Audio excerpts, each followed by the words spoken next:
नमस्कार दोस्तों, और एक बार फिर आप सभी का बहुत बहुत स्वागत है इनोवेट डेटा के एक और नए और बेहद खास पॉडकास्ट एपिसोड में।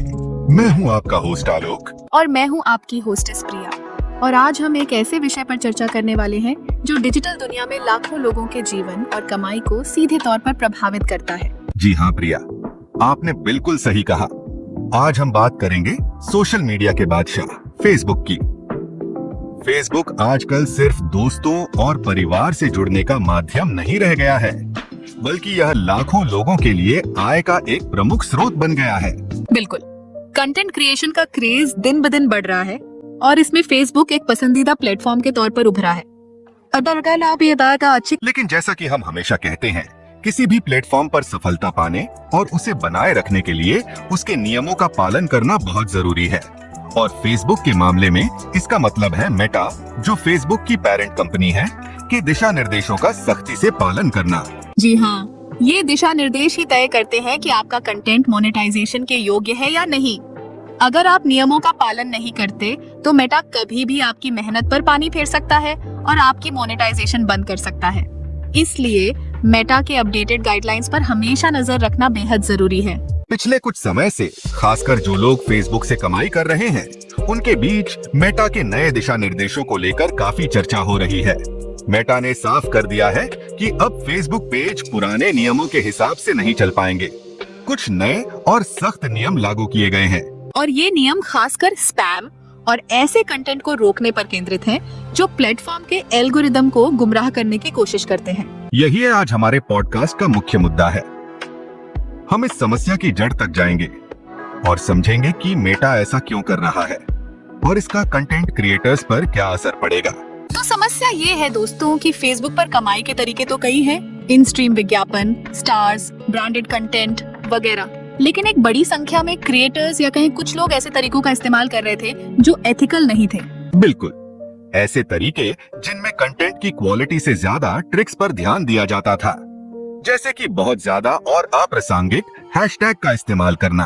हाँ, आपने देखा होगा कि लोग एक फोटो या वीडियो डालते थे और उसके साथ 50 हैशटैग लगा देते थे, जिनमें से ज्यादातर का कंटेंट से कोई लेना देना नहीं होता था, सिर्फ रीच बढ़ाने की कोशिश। या फिर लंबी लंबी उबाऊ और इमेज से बिल्कुल अलग कैप्शन लिखना।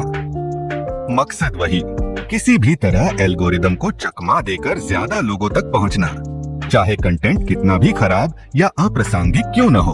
और इससे भी बुरी बात, एक ही पोस्ट को सैकड़ों फेक अकाउंट्स या ग्रुप्स में शेयर करके वायरल करने की कोशिश करना। यह पूरी तरह से आर्टिफिशियल और धोखे वाला तरीका है। और इन सब के ऊपर झूठे या गड्ढे हुए कमेंट्स का इस्तेमाल करना, खुद ही अपने पोस्ट पर फेक अकाउंट से कमेंट करवाना या लोगों को किसी तरह कमेंट करने के लिए उकसाना, सिर्फ एंगेजमेंट दिखाने के लिए। यह सब असल में स्पैमिंग ही है। और मेटा ने साफ तौर पर घोषणा की है कि अब ऐसे अप्रासंगिक पोस्ट मोनेटाइजेशन के योग्य नहीं रहेंगे। जी हाँ, मेटा ने कहा है कि ऐसे पोस्ट सिर्फ फॉलोअर्स की टाइमलाइन में ही दिखाई देंगे, यानी उनकी रीच बहुत सीमित हो जाएगी और सबसे महत्वपूर्ण, उनसे कमाई नहीं होगी। मेटा का कहना है कि स्पैमी कंटेंट अभिव्यक्ति की स्वतंत्रता में बाधा डालता है।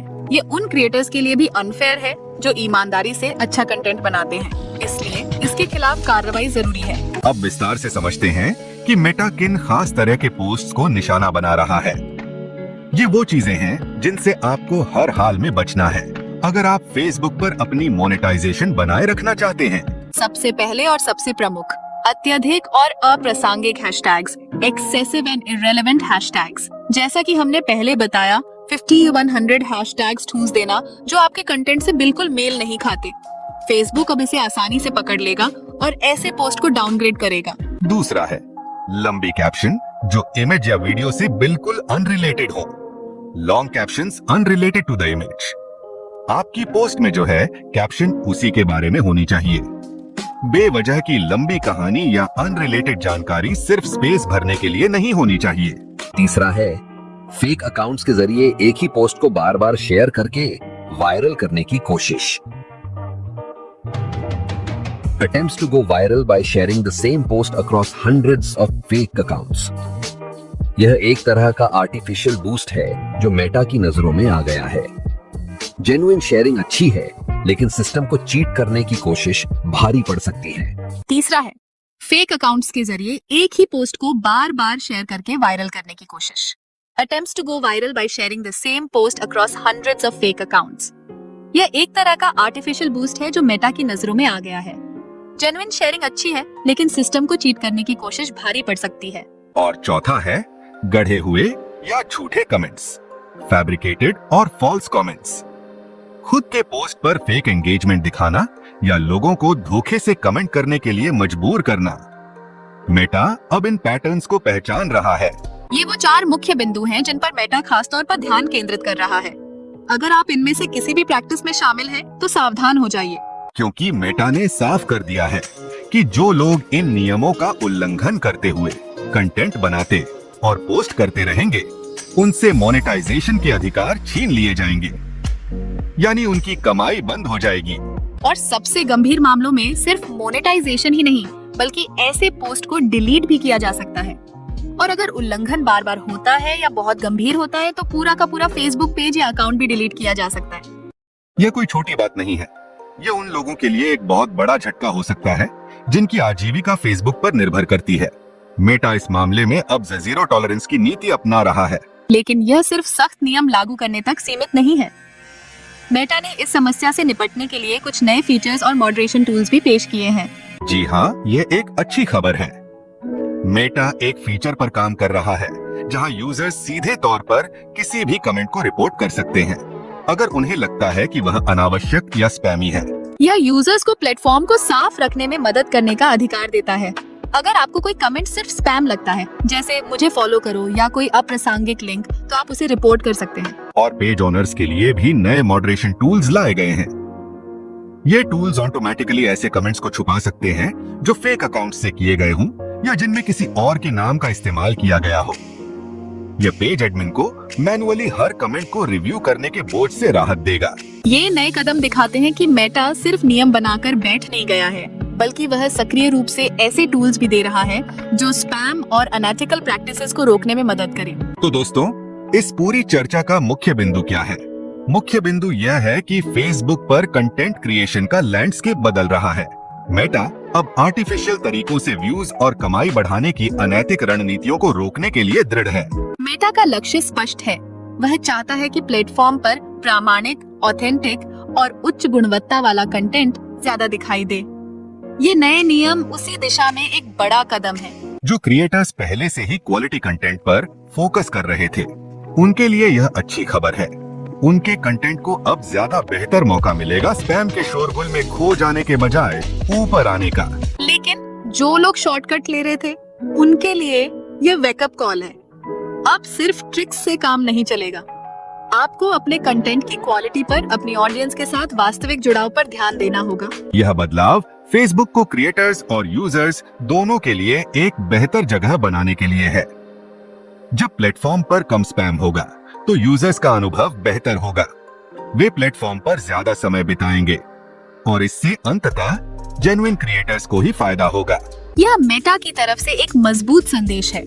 हम क्वालिटी को प्राथमिकता देंगे, स्पैम को नहीं, और इस संदेश को सभी क्रिएटर्स को गंभीरता से लेना चाहिए। तो संक्षेप में, मेटा के नए दिशा निर्देश फेसबुक पर मोनेटाइजेशन के नियमों को सख्त बना रहे हैं। खासकर अत्यधिक हैशटैग्स, अप्रासंगिक कैप्शन, फेक शेयरिंग और झूठे कमेंट्स जैसे स्पैमी व्यवहार को अब बर्दाश्त नहीं किया जाएगा। ऐसे कंटेंट की मोनेटाइजेशन बंद कर दी जाएगी और गंभीर मामलों में पोस्ट या अकाउंट भी डिलीट हो सकते हैं। लेकिन साथ ही मेटा यूजर्स को रिपोर्टिंग टूल्स और पेज ऑनर्स को ऑटोमेटिक मॉडरेशन टूल्स भी दे रहा है, ताकि प्लेटफॉर्म को साफ रखने में मदद मिल सके। ये सब कुछ फेसबुक को एक ऐसा प्लेटफॉर्म बनाने की ओर ले जा रहा है जहां सिर्फ असली और वैल्यू एडेड कंटेंट की पूछ होगी। इसलिए अगर आप फेसबुक पर कंटेंट क्रिएटर हैं या बनने की सोच रहे हैं, तो इन नियमों को जानना और उनका पालन करना आपकी सफलता के लिए बेहद जरूरी है। शॉर्टकट से बचें, क्वालिटी पर फोकस करें। तो अब सवाल ये है कि एक कंटेंट क्रिएटर के तौर पर आपको क्या करना चाहिए? सबसे पहले मेटा के मोनेटाइजेशन पॉलिसीज और कम्युनिटी स्टैंडर्ड्स को ध्यान से पढ़ें और समझें। ये समय समय पर अपडेट होते रहते हैं, इसलिए इन पर नजर रखें। इसलिए इन पर नजर रखें। दूसरा, अपने कंटेंट की क्वालिटी पर ध्यान दें। ऐसा कंटेंट बनाएं जो आपके दर्शकों के लिए वैल्यूएबल हो, मनोरंजक हो, या जानकारी पूर्ण हो। तीसरा, वास्तविक एंगेजमेंट पर फोकस करें। अपने दर्शकों के कमेंट्स का जवाब दें, उनसे बातचीत करें। फेक तरीकों से एंगेजमेंट बढ़ाने की कोशिश न करें। चौथा, हैशटैग्स का इस्तेमाल सोच समझ कर करें। सिर्फ वही हैशटैग्स इस्तेमाल करें जो आपके पोस्ट से सीधे तौर पर संबंधित हों और उनकी संख्या सीमित रखें। पांचवा, अपनी कैप्शन को प्रासंगिक और आकर्षक बनाएं। वह आपकी इमेज या वीडियो को कॉम्प्लीमेंट करे, न कि उससे अनरिलेटेड हो। और सबसे महत्वपूर्ण, धैर्य रखें। फेसबुक पर ग्रोथ और मोनेटाइजेशन में समय लगता है। जेन्युइन तरीके से काम करने से आपको लंबे समय में ज्यादा स्थिरता मिलेगी। और दोस्तों, डिजिटल दुनिया और ऑनलाइन कमाई से जुड़ी ऐसी ही महत्वपूर्ण जानकारियों के लिए अपने दोस्तों और बाकी कंटेंट क्रिएटर्स के साथ इसे शेयर करें, ताकि उन्हें भी इन नए नियमों के बारे में पता चल सके। और सबसे जरूरी, हमारे इनोवेट डेटा यूट्यूब चैनल को सब्सक्राइब करना बिल्कुल न भूलें। सब्सक्राइब करने के साथ साथ बेल आइकॉन भी दबा दें, ताकि आप हमारे किसी भी नए एपिसोड का नोटिफिकेशन मिस न करें। आपका एक लाइक और एक सब्सक्रिप्शन हमें और भी बेहतर कंटेंट बनाने के लिए प्रेरित करता है। आपके सवाल और सुझाव हमें कमेंट्स में जरूर बताएं। हम आपके फीडबैक का इंतजार करेंगे। दोस्तों, यह था इनोवेट डेटा का आज का खास पॉडकास्ट एपिसोड, जिसमें हमने फेसबुक की बदलती मोनेटाइजेशन पॉलिसीज पर विस्तार से चर्चा की। हमें उम्मीद है कि यह जानकारी आपके लिए बहुत फायदेमंद साबित होगी और आपको फेसबुक पर अपनी कंटेंट क्रिएशन यात्रा को सही दिशा में आगे बढ़ाने में मदद करेगी। हम एक बार फिर लौटेंगे ठीक इसी समय, कल एक बिल्कुल नए पॉडकास्ट एपिसोड के साथ, जो आपके लिए ताज़ा इंसाइट्स और रोमांचक कंटेंट से भरा होगा। तो जुड़े रहिए और हमारे साथ शामिल होना न भूलें, क्योंकि हम मिलकर दिलचस्प विषयों की खोज जारी रखेंगे। अब तक के लिए अपना ध्यान रखें, सीखते रहें और सुरक्षित रहें। नमस्कार। नमस्कार।